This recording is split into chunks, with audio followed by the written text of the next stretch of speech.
Hi, thank you for joining me today for the Let's Talk About Infertility event.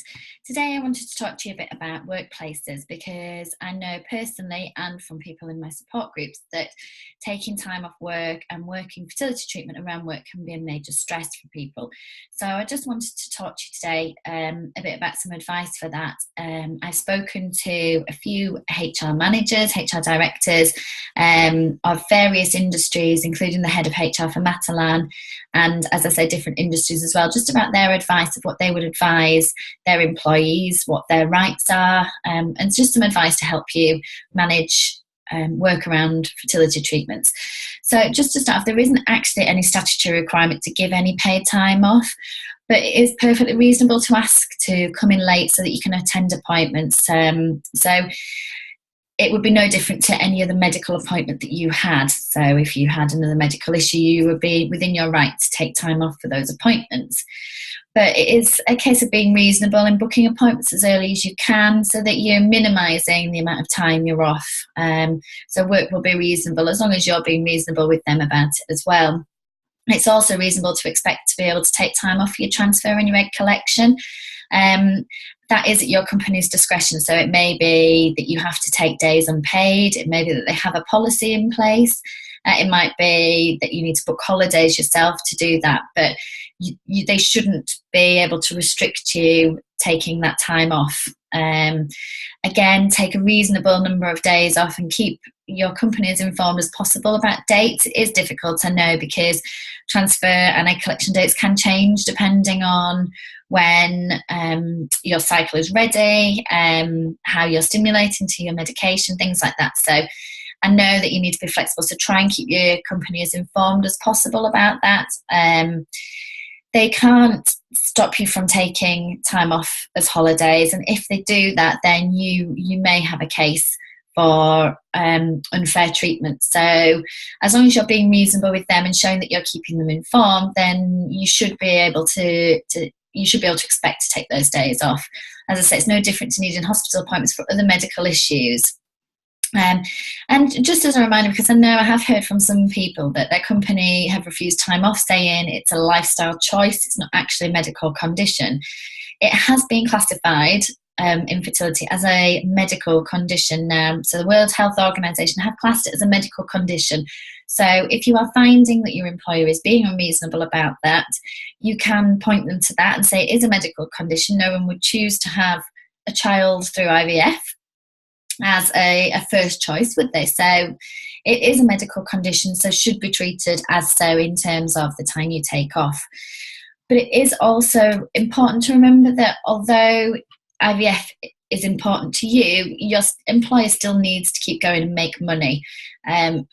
So although your welfare should be important to them, they obviously have a company to run. So the main point is about being reasonable, and this is something that came up when I spoke to the HR managers about being reasonable with what you ask for.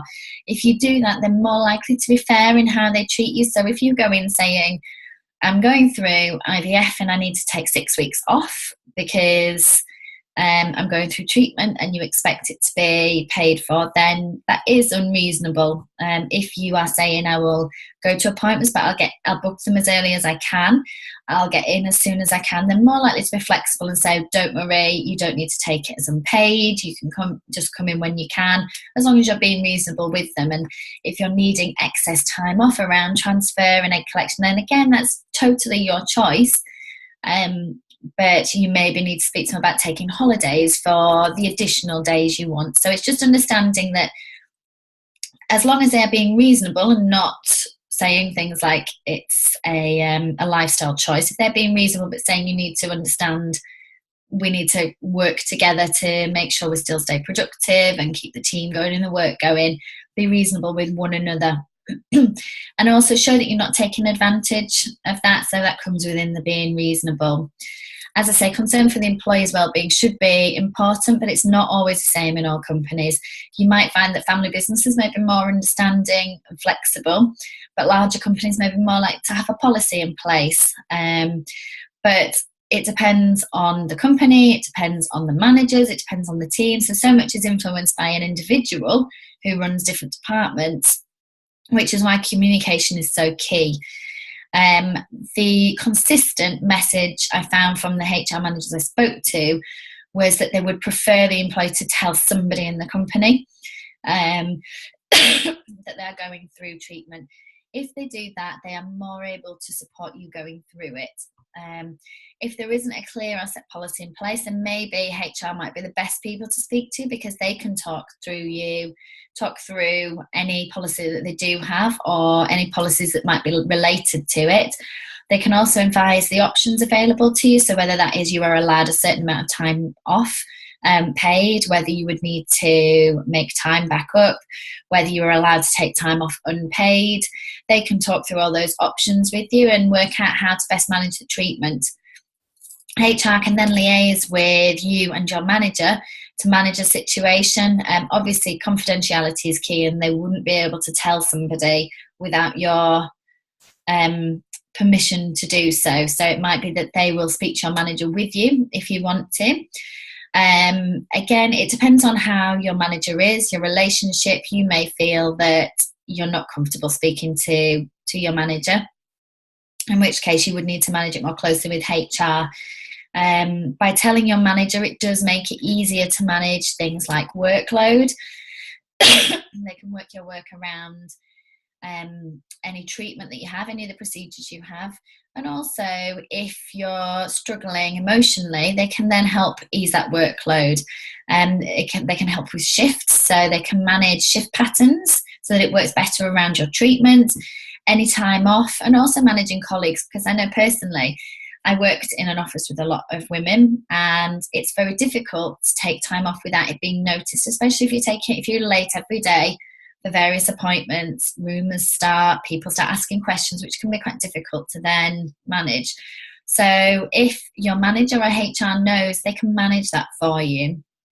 They can handle any other questions, and it could just be that they can say, I can't disclose any information. There is something, but I can't disclose any information. So it could be anything then, and you could work through with your manager what you'd be happy them saying to any colleagues. If your employer knows that you are going through treatment, they'll also be more understanding about time off and in a better position to support you through that. If you are taking lots of time off or coming in late every day, chances are your manager would probably notice, and you may run the risk of being disciplined for it. They're not able to discipline you for it if it's medical appointments, but if they don't know that, then they can't support you, and they can't be held responsible for disciplining you when you're going through that, because they weren't aware of the situation.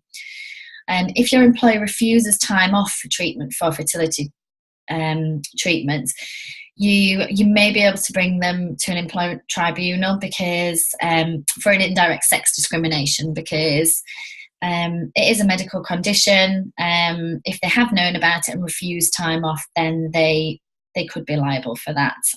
So there is that risk. So most employees will be flexible with you if you talk through it with them.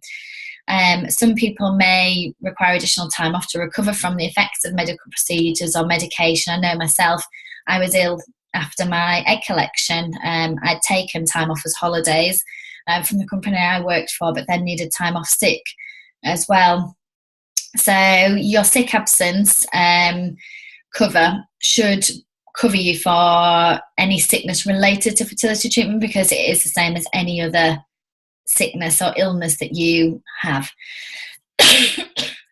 So it shouldn't count against any disciplines or warnings that you have, because it should just be covered under your general sickness policy. But again, by being open and communicating to your manager, you stand a lot more chance of them behaving fairly towards you, being more understanding, and less risk of being disciplined because of the time off, because they're aware of what it is. Once you've had your embryo transfer as part of IVF treatment, you will be regarded legally as being pregnant from the day of the transfer, and you're protected from adverse treatment or dismissal under pregnancy legislation, and also things like health and safety. So you are covered within that time by pregnancy legislation. But again, it's important that you let your employer know this, because if they don't know that, then they don't know to discipline you or speak to you about it, because they don't know. that you're going through the treatment.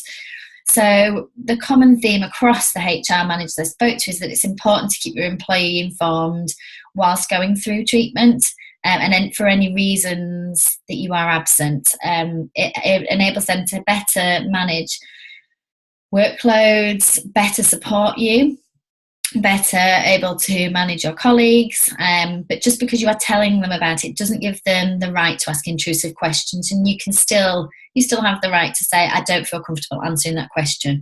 It should be purely related to the time off you are taking. Having an understanding employee can make a huge difference. When going through fertility treatment, it eases the pressure on worrying about taking time off, about having to lie and hide appointments, and also because you do need time off quite at short notice, because fertility treatment can take longer or shorter than you originally thought. You transfer maybe day 3, it may be day 5. It's really important just to be completely honest, I would say, with your employer. If you feel comfortable doing that, speak to somebody you trust, and that won't tell people. Somebody you trust, you can confide in, because it makes it much easier. And the stress of worrying about hiding appointments, hiding it from people at work, worrying that you'll get into trouble or discipline for taking time off, is adding a lot of stress to your body that isn't needed. So if you can be open, it makes it a much more relaxed process for you. A lot of companies are now starting to recognise this, and I think IVF and fertility treatment is becoming more prevalent, and they're allowing time off for fertility treatment. Some offer unlimited leave, some offer a set number of days, and some of them are offering that as paid as well, with the addition of unpaid leave and flexible working around those days if you need additional support. Those that have created policies like that have found that the employees have responded really positively and really responsibly, because there is an open and set policy. There's no ambiguity around it. Managers are clear, employees are clear, and they feel more comfortable disclosing they're going through treatment. So they found that it creates a happy workforce, which improves productivity and builds relations as well with HR and managers with the employee. They're also likely to be more productive going through treatment because they're still feeling supported and less anxious. And if they do have a successful round of IVF, they're probably more likely to come back to work after maternity because they know that their employer is family friendly as well. So many companies are starting to adopt these policies. So it is worth checking, because if you don't disclose to them, you don't know that there's not a policy there that could be really helpful to you.